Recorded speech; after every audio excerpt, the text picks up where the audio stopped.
Mr. Levan, Ms. Maya mentioned that we are not paying enough attention to the Caucasus. Let's shift to Caucasus politics, more precisely, South Caucasus politics. Very interesting developments have taken place recently. It seemed that we, Georgians, were clearly pro-Western, pro-American and pro-European, while Armenia and Azerbaijan were not following this path. Now the situation has changed dramatically. Georgia now appears neutral. It is no longer openly pro-Western.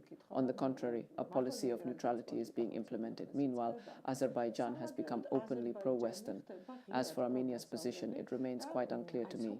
Their leader goes to America and within 1 or 2 hours of returning is already talking to Putin in the Kremlin.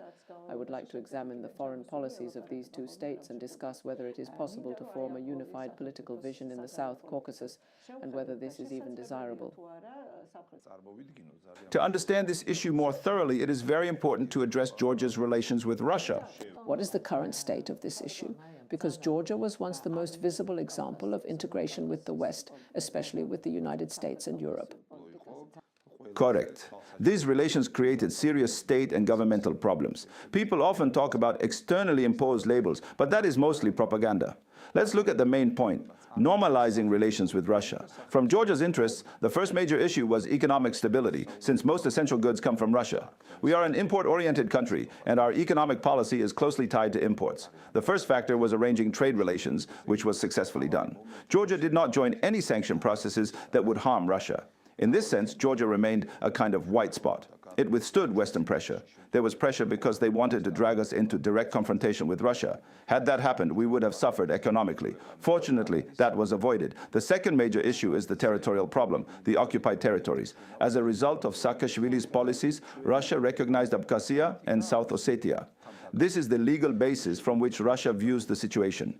We must take into account their perspective, not just what we want. Their position is clear. We have recognized Abkhazia and South Ossetia, and we are not changing that position. Bidzina Ivanishvili worked very seriously on normalizing relations with Russia. This involved both official and unofficial back-channel diplomacy, which takes years. Look at what happened. During Biden's final period, the U.S. Deputy Secretary of State visited but did not meet with the Georgian leadership. Rubio's letter was not opened publicly. An apology was made to the Ossetians. All these steps were signals to the Russians that we are not playing games.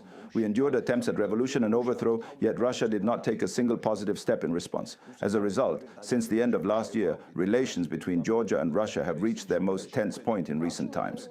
This is the consequence of unsuccessful back-channel work. Georgia did everything possible. We made every step, but received nothing in return. According to the security service, Sergei Kiriyenko, deputy head of the presidential administration, blocked these processes. All the efforts coming from Ivanishvili, opening the railway, restoring trade, rebuilding trust, apologizing, returning displaced persons, etc., brought no result. That is why the government has now shifted its focus to restoring relations with America and Europe and deepening ties with China. In large empires like Russia or the United States, decisions require coordination across multiple centers: the presidential administration, the government, the foreign ministry, and the security services, FSB, etc. Working through only one channel was a mistake. We did not fully account for the different power centers and internal interests. Now is the time for open and transparent work. We must put all issues on the table and develop a clear action plan. The restoration of territorial integrity must also be made attractive to the Abkhaz and Ossetian sides. This requires extremely delicate, filigree-level diplomacy, because American and other external factors are also involved. Let me remind you, Shevardnadze was overthrown in 2003 precisely because he had negotiated a plan with Putin for restoring Georgia's territorial integrity, reducing NATO contacts, increasing contacts with the territories with Russian support. Washington did not agree, and a revolution followed.